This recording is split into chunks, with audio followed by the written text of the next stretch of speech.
My girlfriend and I were together for 5 years, living together the whole time. She needed somewhere to go when we met. So she moved in as my roommate for a few days. But then we slept together and our relationship began. We both enjoyed going for walks, having friends over for board games, and volunteering at a local stable that offered therapeutic riding. A lot of our time was spent there, working together at least once a week. We took our Basset Hound on our memorized hiking trail through the valley and over the mountains. Over the years, we formed a close bond and enjoyed living with each other. I was thankful that starting a romance with my roommate didn't come back to haunt me, but I wasn't considering the possibility of change. At the time, I felt like we could always stay like this. She started to get restless, though. It seemed like her head was in the clouds because she started talking about getting a van and traveling across the country. We didn't have the money to do that without dipping into our hard-earned savings, and without staying to work, we'd fall behind on our bills. When I told her this, she suggested we sublet our apartment. She wouldn't let go of the idea. Even though I didn't like it, I didn't trust a stranger to stay in her home. Keep it nice. Pay us and leave whenever we got back. It just felt like something was going to go wrong. Unbeknownst to me, my girlfriend was arranged to meet a potential subletter. She met him without me for God knows how long while I was at work. They met alone in the apartment. When she told me this, I was furious. I told her she was lucky he didn't try anything while I wasn't there. How stupid do you have to be to meet a stranger in your home without your spouse there? She swore nothing weird or bad happened, and he seemed like a responsible, honest renter.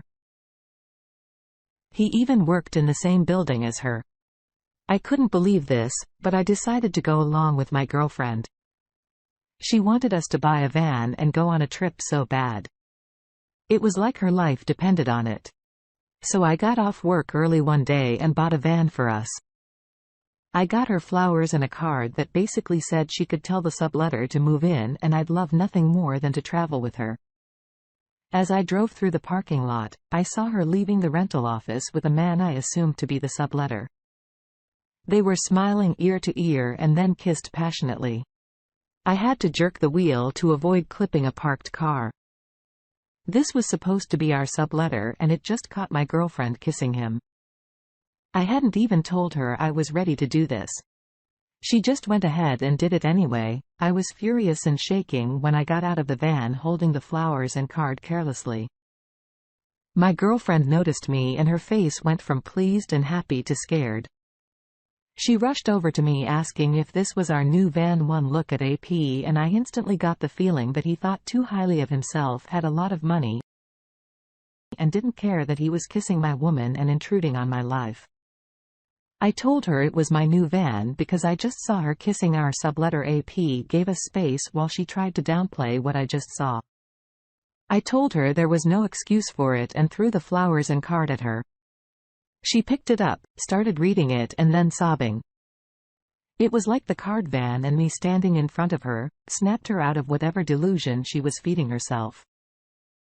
She said she didn't know what came over her. She just wanted to travel with me and make the subletter official. I mocked her for sounding like an idiot. That's all she wanted yet. She met him alone in our apartment twice and I caught them kissing. In so many words, I dumped her. We fought back and forth while AP sat in his car.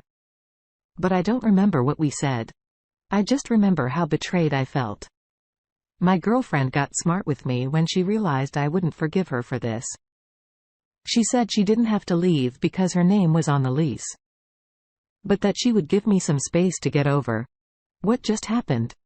I watched her get into a PS car and leave.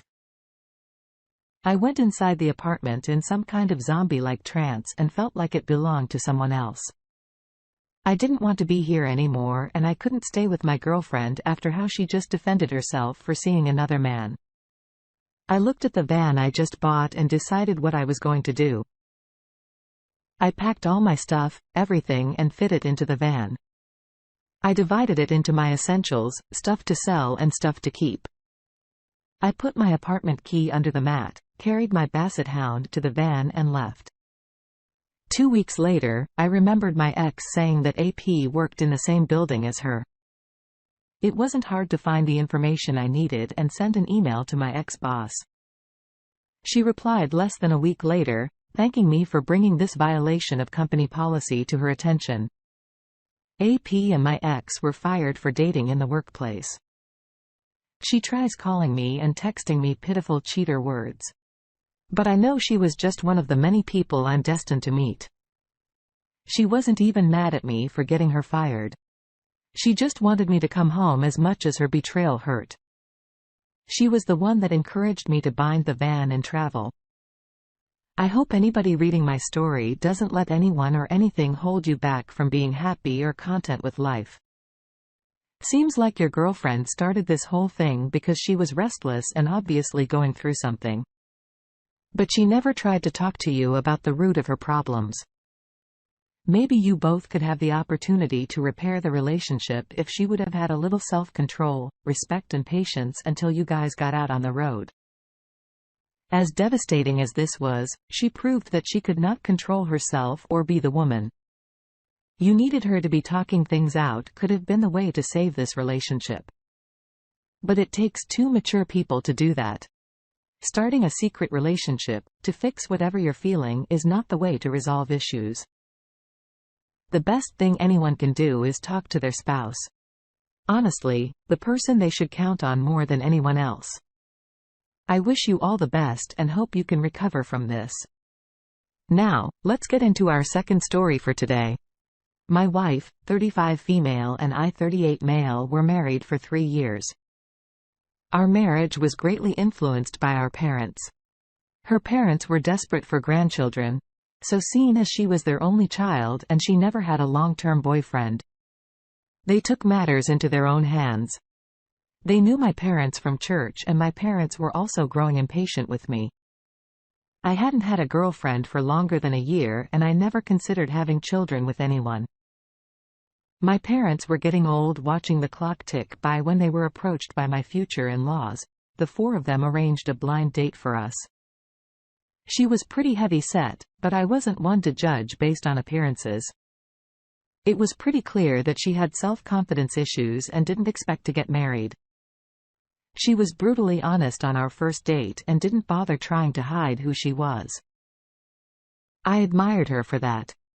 She actually shared a lot of the same opinions and beliefs as me. I started to wonder if all either of us needed was a partner to go through life with. I asked her what she'd want to do together if we started seeing each other.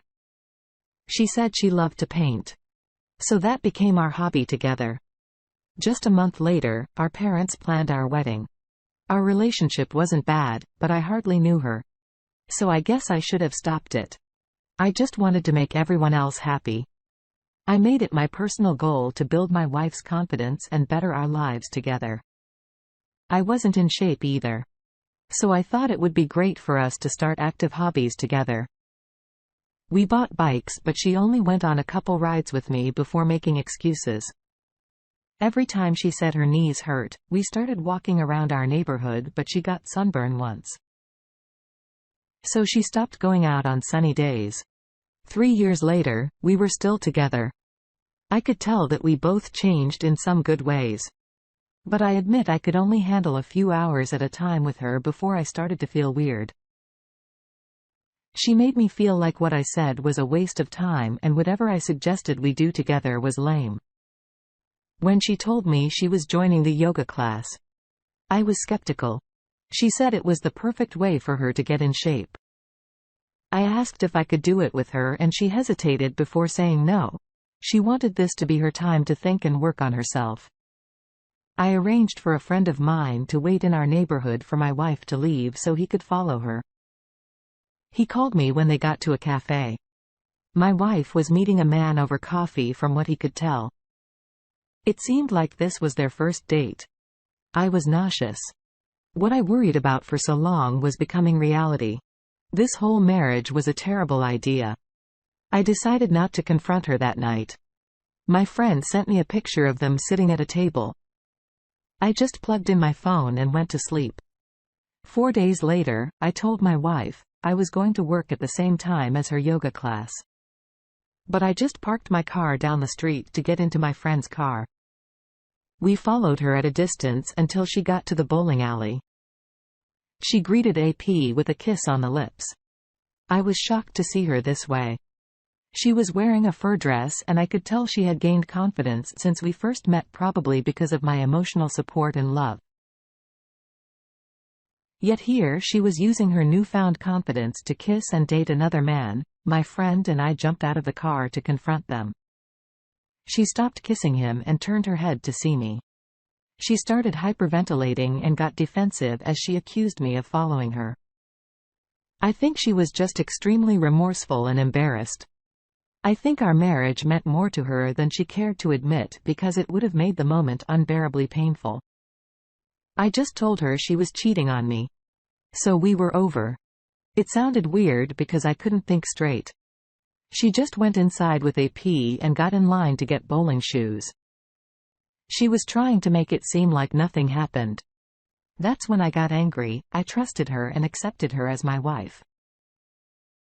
Even though I was scared I'd get my heart broken, and now she was pretending she didn't do anything wrong. My friend and I started a game in the bowling lane beside theirs.